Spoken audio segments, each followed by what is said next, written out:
Good morning students, नमस्कार। आप सभी घर पे स्वस्थ होंगे। आज जो अपना टॉपिक पढ़ेंगे 12th क्लास का टॉपिक है प्लांट ब्रीडिंग, पादप प्रजनन। पादप प्रजनन एक ऐसा मेथड है जिसके अंदर हम क्या करते हैं, आने वाले समय के अंदर जो फसल सुधार है वो आवश्यक है, क्योंकि जिस अनुरूप में जनसंख्या बढ़ रही है उस अनुरूप में यदि खाद्य पदार्थों की बढ़ोतरी नहीं हुई तो एक समस्या उत्पन्न हो जाएगी। आपने देखा होगा कि बहुत सारे देश हैं जिनमें प्रोडक्शन नहीं होता, एक दूसरे देश से ये क्या करते हैं, इंपोर्ट कराते हैं। तो खाद्य पदार्थ की सबसे बड़ी समस्या। नंबर दूसरी, ये जो अपना टॉपिक रिलेटेड है ये कि किसी भी फसल को हम क्या करें, यदि हम उसको लगातार करें 5 साल 6 साल 7 साल, तो उसमें प्रोडक्टिविटी यानी उत्पादकता क्या हो जाती है, कम हो जाती है। अब क्या होगा कि उसके लिए हम ऐसी फसल तैयार करें जिसके अंदर हम क्या करें, उसके जीन प्रारूप में परिवर्तन करें, यानी उसकी आनुवंशिक संरचना में परिवर्तन करें, जिसके कारण क्या हो, वो फसल को हम लगातार बोएं तो उसमें उत्पादन यानी प्रोडक्टिविटी क्या हो ज्यादा, ताकि देश की जनसंख्या चाहे कितनी बढ़े उनका भरपूर पोषण मिल सके। साथ में एक बात इस तरह से भी है कि इसके अंदर जो जीन है यानी जो फसल है उस या फल है जिसमें कोई विटामिन है, प्रोटीन है, कार्बोहाइड्रेट है, उनकी मात्रा भी निश्चित होनी चाहिए। ऐसे ना हो कि वो हम 2 4 5 साल तक उसको बोएं और उसके अंदर जो न्यूट्रिएंट है उसकी क्या हो जाए, डिफिशियंसी हो जाए। तो यहाँ जो अपना टॉपिक है, जो फर्स्ट टॉपिक है प्लांट ब्रीडिंग, अपने इसके बारे में अपने चर्चा करते हैं। देखो बच्चों, प्लांट ब्रीडिंग जैसा कि शब्द यहाँ पर लिखा गया है, इस प्लांट ब्रीडिंग शब्द का अर्थ क्या है, पादप प्रजनन। इसका क्या अर्थ है, पादप प्रजनन। पादप प्रजनन, पादप प्रजनन के बारे में 1900 ईस्वी के अंदर एक मेथड दिया था। वो मेथड दिया था नीलसन एहिल ने। नीलसन एहिल ने, इन्होंने सिंगल प्लांट सिलेक्शन, एकल पादप वर्ण का सिद्धांत दिया। तो हम इसमें ये क्वेश्चन आया भी हुआ है कि प्लांट ब्रीडिंग के बारे में सबसे पहले किसने बताया था, तो इसका आंसर होगा नीलसन एहिल ने बताया था। इसके बाद में क्या था, 1903 ईस्वी में प्योर लाइन प्रिंसिपल, शुद्ध वंशकरण का जो सिद्धांत है वो सिद्धांत दिया था जॉनसन ने दिया था। यानी कोई भी फसल अपने है वो उसमें प्योरिटी बने रहे और बने रहे, शुद्ध प्योर लाइन प्रिंसिपल का सिद्धांत दिया था जॉनसन ने। इसके बाद में क्या था, 1956 के अंदर लॉ ऑफ इनहेरिटेंस, वंशागति का सिद्धांत दिया था जी.जे. मेंडल ने, ग्रोगर जे मेंडल ने। 1856 से लेकर 1863 तक मेंडल ने मटर के ऊपर प्रयोग किया था और इसमें इन्होंने जो अपने उद्यान मटर है उसके ऊपर प्रयोग करके और इन्होंने इनहेरिटेंस यानी वंशानुक्रम का, यानी पीछे के वंश से जो जीन है आगे बड़ी पीढ़ी में आते हैं और किस प्रकार आते हैं, वो जी.जे. मेंडल ने बताया था। यानी इनका योगदान है, यानी इन्होंने उससे रिलेटेड बात की थी जो प्लांट ब्रीडिंग के अंदर आती है। इसके बाद में 1900 ईस्वी में इसका रीडिस्कवर हुआ, दोबारा खोज हुई। वो 3 वैज्ञानिक थे, Hugo de Vries, Carl Lorenz और Erich von Seret. Hugo de Vries, Carl Lorenz और एरिक वॉन सेरेट, ये अलग अलग देशों थे और अलग अलग मतलब इन्होंने प्रयोग करते हुए और सेम निर्णय के अंदर पहुंचे थे 1900 ईस्वी में। तो मेंडल की जो मृत्यु है वो 6 जनवरी 1884 को हुई थी। और तो देखो आप, मृत्यु के इतने साल बाद में ये इन्होंने जो खोज की थी, तो फिर मेंडल को फादर ऑफ जेनेटिक्स नाम कहा गया था। मैं वापस आता हूं टॉपिक में। इसके बाद में क्या था, जब उन्हें खोज ली तो बहुत सारे शब्दों के बारे में ज्ञान हुआ, जैसे जीन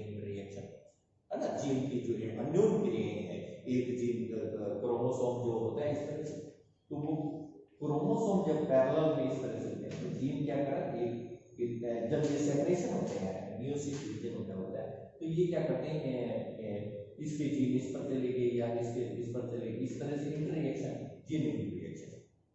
तो कहते हैं कि क्यों ऐसे आगे बढ़ने वाली पीढ़ी में परिवर्तन होता है, तो उन्होंने ये बताया था कि जीन इंटररिएक्शन, जीन अन्योन क्रियाओं के कारण परिवर्तन होता है। नेक्स्ट बात थी यहाँ पर लिंकेज की बात चली, लिंकेज सेल यानी कई जीन क्या होते हैं कि वो नेक्स्ट पीढ़ी के अंदर चले जाते हैं और कई जीन क्या होते हैं नेक्स्ट पीढ़ी में नहीं जाते।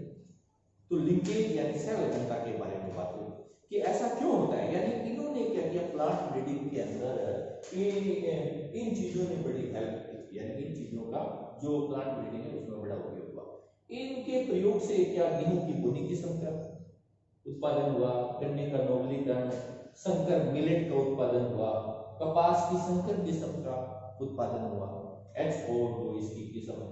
तो इस प्रकार ये क्या है, एग्जांपल्स है जो प्लांट ब्रीडिंग के अंदर दिए। अब बात यहां आती है प्लांट ब्रीडिंग के अंदर कि इसकी डेफिनेशन क्या है, परिभाषा क्या है।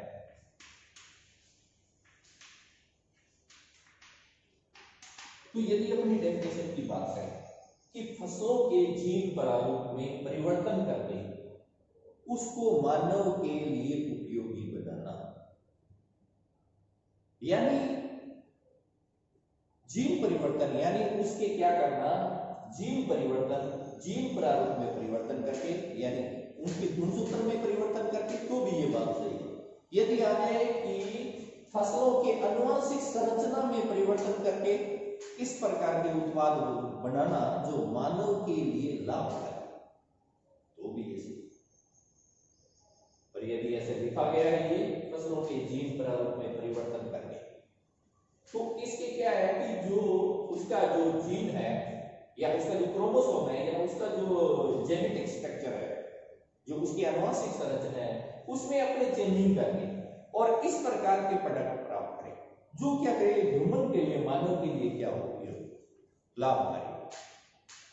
जैसे गेहूं के समय, एक गेहूं जैसे बोनी के समय, तो वो क्या करेगी, कम भूमि से पोषण होगी और उसकी क्या है, बाली की लंबाई भी क्या करेगी, इन्फ्लोरेंस की लंबाई भी ज्यादा होगी, तो उसने कम पोषण किया और उत्पादन अधिक दिया।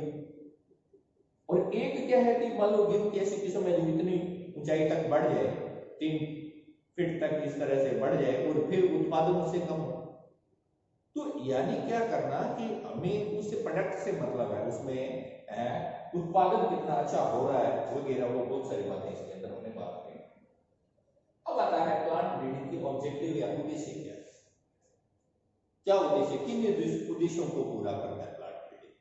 यहां पर यदि देखा जाए तो प्लांट ब्रीडिंग के अंदर पहला जो यहाँ पर टॉपिक है ना, वो हाई यील्ड के बारे में है ना, अधिक उपज के बारे में, कि प्लांट ब्रीडिंग के द्वारा क्या करना, अधिक उत्पादन करना, क्या करना, अधिक उत्पादन करना। इस अधिक उत्पादन के अंदर क्या है कि अपने कृषि गति में क्या है, अधिक उपज देने वाली किस्मों, जैसे हमने कोई किस्म वो किस्म क्या करती है कि हमारे मान लो जैसे 1 क्विंटल पैदा होता है एक एरिया, थोड़े एरिया के अंदर, अब क्या है कि वो यदि उसकी उत्पादन क्षमता कितना है, 125 या 130 किलो उत्पादन क्षमता बढ़ जाए, यानी 1.25 गुना हो जाए उसका उत्पादन, तो यानी क्या करना है, हम इसका प्रयोग करके, है ना, क्या करना, इसका उपयोग करके हमें क्या करना कि उसकी आय यानी उपज के अंदर हमें क्या करना है, इसकी बढ़ोतरी करना।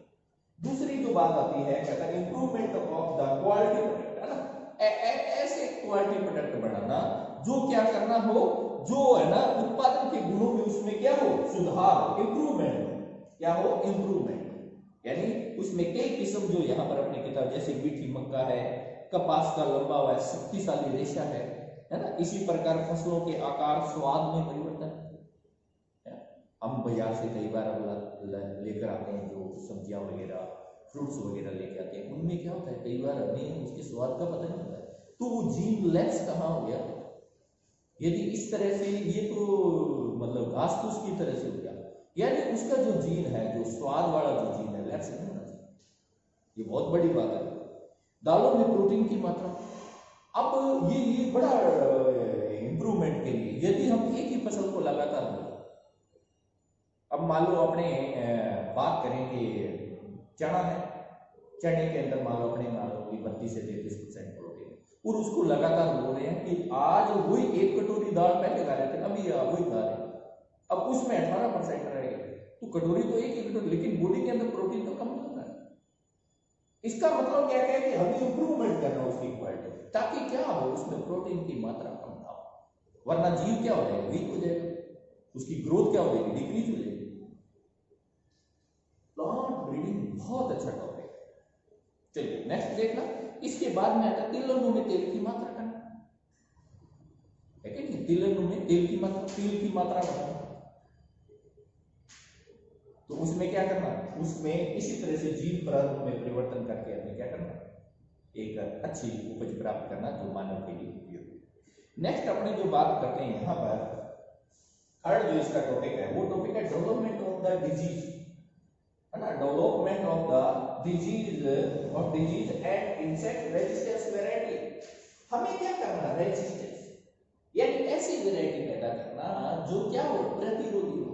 एक हमने फसल बोई और उसको कीट खा, और इसलिए जो किसान है उसको तो उत्पादन कम प्राप्त हो, तो ऐसी फसल प्राप्त कर जिसमें क्या हो रहा है, प्रतिरोधक क्षमता, वैरायटी के अंदर क्या हो, प्रतिरोधक क्षमता, जो विपरीत परिस्थिति के अंदर क्या रहे, जिंदा रहे, है कि नहीं, यानी वहां पर जितने भी इंसेक्ट है वो क्या करे, जैसे मान लो बीटी कपास है तो इंसेक्ट रेजिस्टेंस वैरायटी है, नहीं तो वो हमें रेशा नहीं मिलेगा उसका कपास, क्योंकि वो पिंक बॉल वर्म है, वो बॉल के अंदर छेद कर देगा और वो रेशा अपने को मिलेगा। तो हमें क्या करना है, जो बीटी कपास है वो इंसेक्ट है ना, रेजिस्टेंस वैरायटी हमने प्राप्त करी है इसके द्वारा, ठीक है ना। तो इसी तरह से अपने क्या करना, फसलों की हानि के बारे में रोकना सबसे बड़ी बात यहाँ पर ये आती है। नेक्स्ट जो अपना जो आता है टॉपिक है कि हमें इसके अंदर क्या करना, हमें इसके अंदर क्या करना कि कहता है development of the variety with the increase, है ना, एफिशिएंसी, यानी हमें क्या करना, ऐसा डेवलपमेंट करना जो वैरायटी के अंदर, है ना, जो जिसमें क्या हो, जिस वैरायटी के अंदर क्या होगा, है ना, एफिशिएंसी अधिक हो। यदि हम देखा जाए तो वैरायटी के अंदर क्या हो, अधिक दक्षता वाली, यानी वो वैरायटी क्या करे उसको, जैसे मान लो हम क्या करें कि नई किस्म है उसमें खाद, उर्वरक, सिंचाई आदि पर्याप्त मात्रा में उपयोग करना। अब क्या करना, ताकि उसकी जो है ना जो एफिशिएंसी है वो बनी रहे, जो उसकी क्षमता वो बनी रहे। अब हमने यदि उस फसल को क्या किया, यदि हमने खाद के ऊपर, है ना, अपने इसको फर्टिलाइजर के ऊपर डिपेंड कर लिया, ज्यादा हम फर्टिलाइजर का उपयोग करने लगे तो वैरायटी हमारी क्या फर्टिलाइजर पर डिपेंड हो।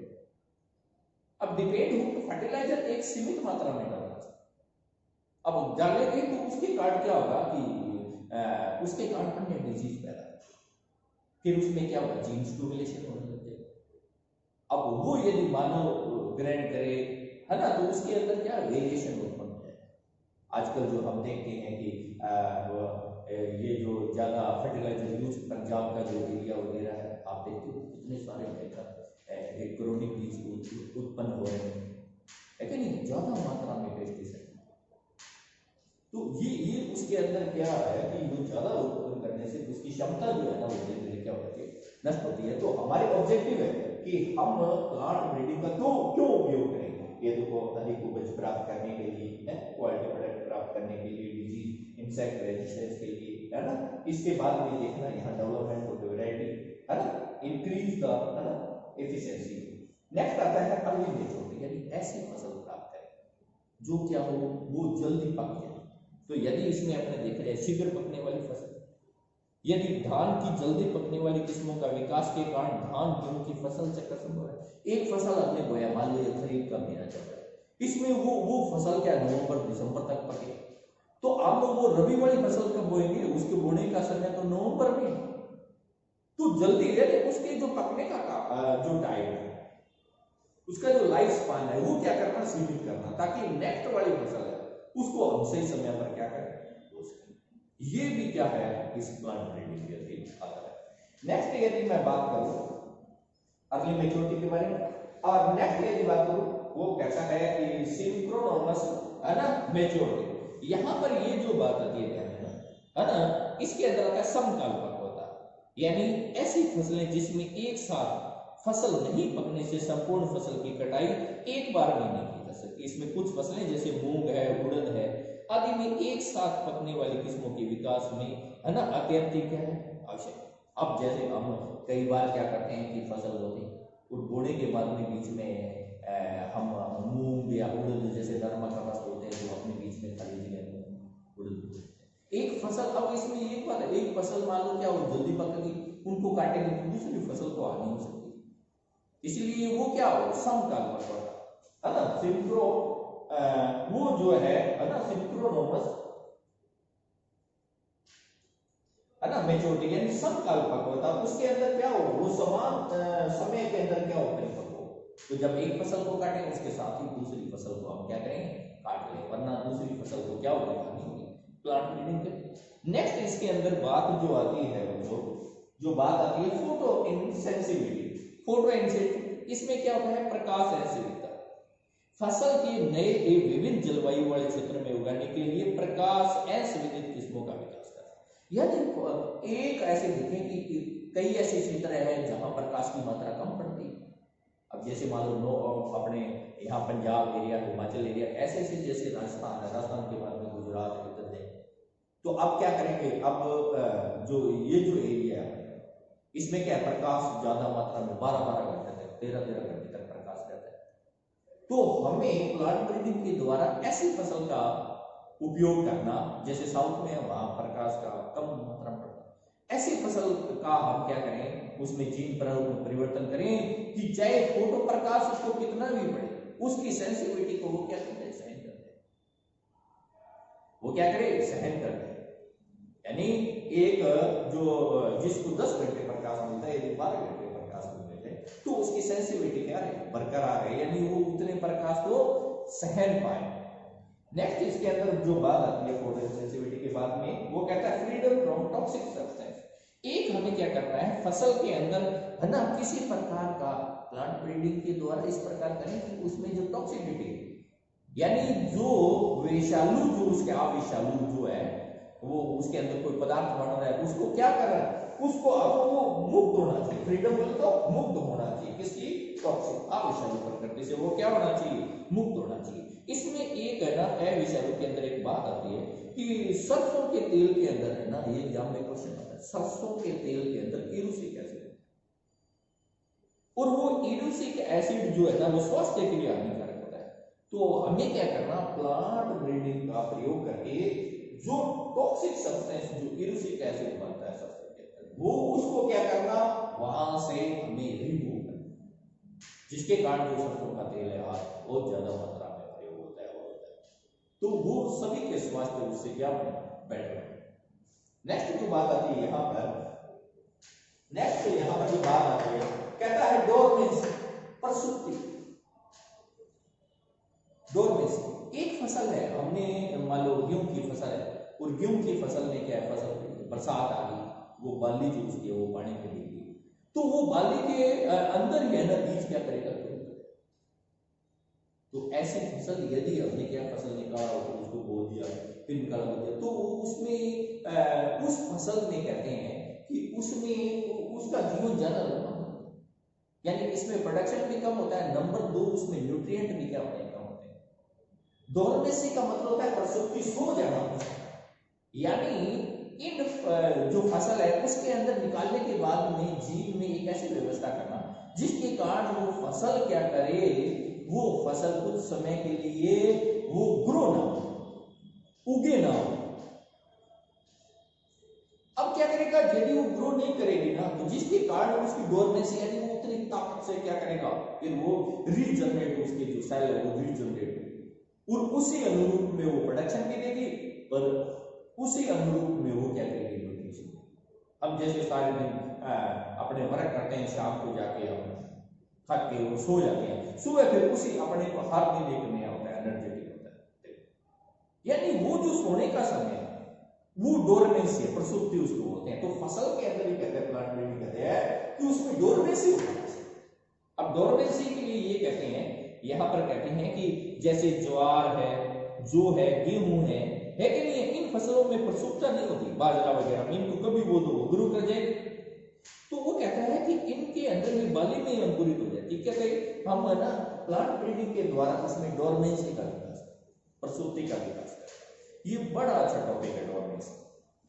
नेक्स्ट इसके बाद में वैरायटी फॉर न्यू सीजन, है ना, ऐसी वैरायटी का उत्पादन करना जो नए सीजन में भी क्या करे, जैसे सीजन जैसे चीज होता है वो होता है, तो उसमें भी वो क्या करे, उसमें भी वो क्या करे, ग्रो कर सके, वो क्या कर सके, ग्रो कर सके। यानी ऐसी वैरायटी का प्रयोग करना जो न्यू है ना, वो सीजन में भी वो क्या करे, सीजन के अंदर भी वो क्या करे, ग्रो कर सके। तो यहां पर यदि मैं बात करूं वैरायटी के अंदर, जैसे मक्का को चाहे रबी में बो, चाहे खरीफ में बो, चाहे जायद में बो, देखो उस पर सीजन का प्रभाव नहीं पड़ता। अब मक्का हमें भी मिलता है, नंबर 2 बात बच्चों, मक्का हमें भी मिलता है, नंबर 2 बात मक्का पशुओं को देखो चारे के लिए।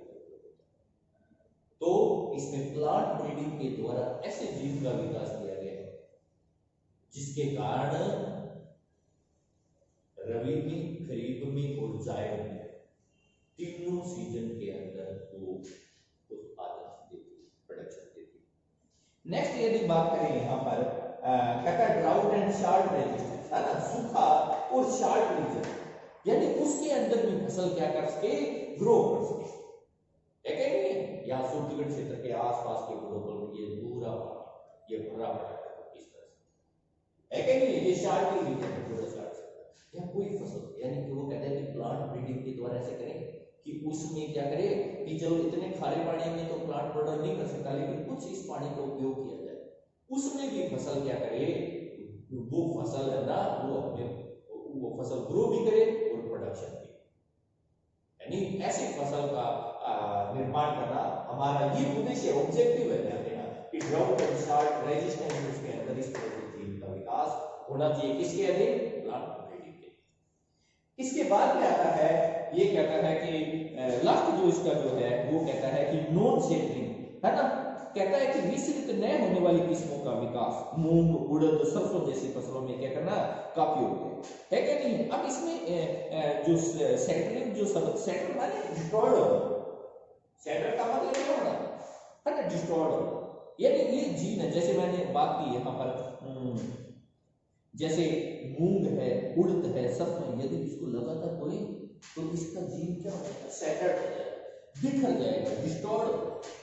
फिर ऐसे थोड़ी कि नहीं कब फसल बने, कहाँ से जमीन किस्म लेके आए, फिर उस तरह से उसमें जीन रिएक्शन कराएं, फिर नई फसल बने। तो ये कहता है कि इस तरह से प्लांट ब्रीडिंग का प्रयोग किया जाए कि उसका जो जीन है वो सेट ना हो जाए, वो बिखर ना जाए, वो टूट ना। तो आज जो मैंने टॉपिक पढ़ा है उसके अंदर हमने पढ़ा है प्लांट ब्रीडिंग, पादप प्रजनन, 12th एग्रीकल्चर का फर्स्ट लेसन है प्लांट ब्रीडिंग। और आपको जो ये मैंने बताया है यहाँ पर इसके अंदर ये मुख्य रूप से इसके अंदर होता है। फिर प्योर लाइन, ये 2 वर्ड आप इस तरह से लॉ ऑफ इनहेरिटेंस, इनका प्रयोग किया गया, डेफिनेशन आ गई। इसके बाद